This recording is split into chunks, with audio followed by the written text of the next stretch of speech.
I don't care who you are. Life is going to knock you down. Listen to me, many of you right now, life's got you up against the rope, and you got to do me a favor. Like, you can't give up. You can't give in. Pain is temporary. Pain is your friend. Pain is going to take you to the next level. When you going through pain, I know what you feeling. I know exactly, because I've been there. I've done that. But you got to work through it. And the reason why most of you are not successful is because every single time stuff not going your way, you give up, you quit, you let go, and people feel weakness. They feel it. You can feel when somebody's not committed, when they're not all in, when they're not dedicated. And there's another level you get to when you go all in. Winners win and losers lose. There are going to be times that you're going to be wondering, why should I keep showing up and working my business? Why should I keep at it? Why should I keep showing up to the conventions? Why should I keep picking up the phones and making the phone calls? Why should I keep fighting for my goals and fighting for my dreams? And what I want to remind you is that you got to show up for your life regardless of the circumstances. You got to show up in spite of the naysayers. You got to show up in spite of the conversation going on in your mind.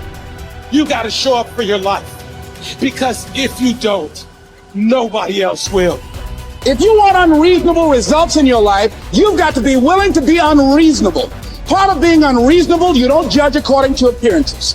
Part of being unreasonable, you can see it because you believe it. You must have the faith to call forth those things that be not as though they were. You've got to decide, I deserve this, and I'm going to have it. You've got to say yes to your life. You've got to say yes. Yes to my dreams. Yes to me. Yes, I can make it. Yes, I can. Doesn't matter how many failures I've made. Doesn't matter how many mistakes I've endured. Doesn't matter about my defeats. Doesn't matter about what I've done. Yes, yes. I don't care about the fact I'm in a hole now. Doesn't matter about where I am. The last chapter to my life has not been written yet. If you judge me now, you'll judge me prematurely. I'm still in the process of transforming my life. I'm still in the process of becoming. Yes. The brilliance of Thomas Edison was not in his mind. It was something much more ordinary and often much less respected. I've got no imagination, he once said. I never dream. I've created nothing. If you're someone who doesn't like Edison, you might think that this is Edison admitting to stealing his inventions from other, more brilliant inventors, like Nikola Tesla. Not quite, but he did readily concede that most of the credit belonged to something other than his brain. The genius hangs around his laboratory day and night, Edison said. If anything happens, he's there to catch it. If he wasn't, it might happen just the same. Only it would never be his. What he's talking about is showing up. The incredible, underrated power of clocking in every day, putting your ass in the seat, and the luck this seems to inevitably produce. Edison lived in his laboratory and never missed a day. Like Gehrig, even when he was sick, when he was tired, or when visited by tragedy or disaster.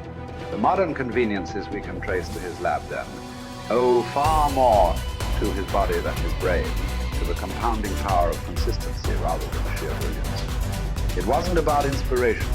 It was about getting to work, show up and try.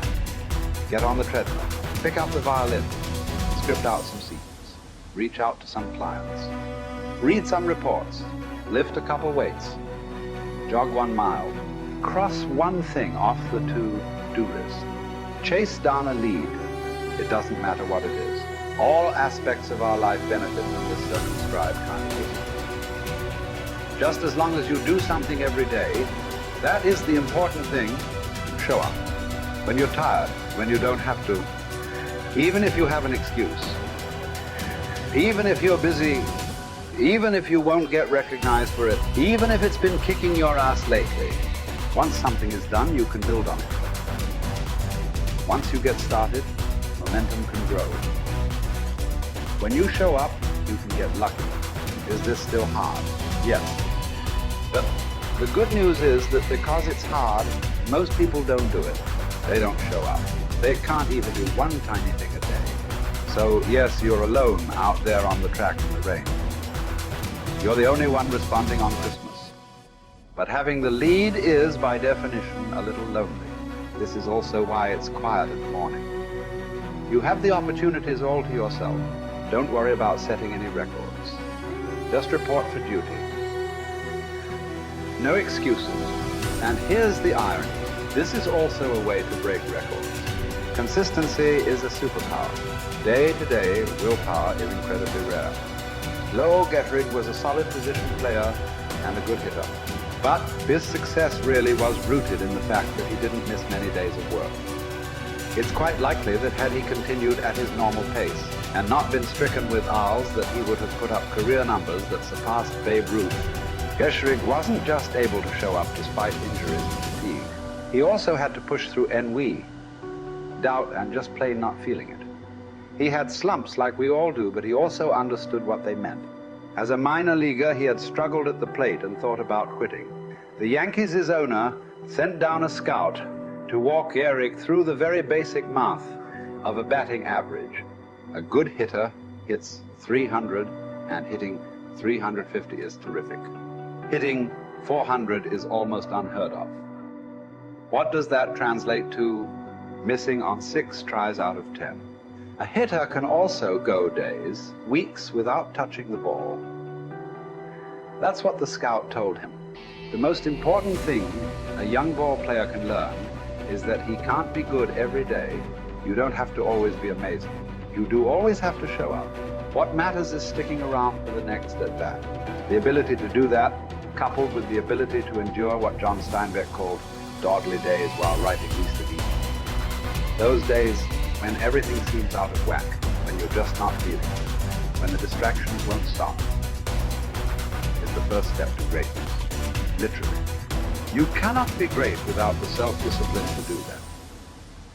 One thing a day adds up. Each day adds up. But the numbers are only interesting if they accumulate in large quantities. You guys that are just getting started, you're not going to start right here. You're going to start down there, probably in another city, another town. I grew up in Lake Charles, Louisiana, no money, raised by a single mother. I was in debt at 25 years old. First thing that I had to do in my life was not learn a new skill. First thing I had to do to get my life moving in the right direction was self-development. It is vital. It was vital for me that I improved myself and I could start depending upon me. I had to show up every day with some rituals, some disciplines, and start getting myself to trust me, not trust others, but trust myself to do the right thing every day. One of the things that I started doing was beating the sun up every morning. I'm going to beat that sun up every morning so that I have the discipline and the control over my life. So I knew, hey, before that thing pops, I'm going to pop. I'm going to get out of bed, depend on myself, get up at the same time every day. And for me, that time, regardless of where I was beat that sun up. No matter where I am, I'm going to beat that thing up. So it gives me a sense of control over my own life. Second thing,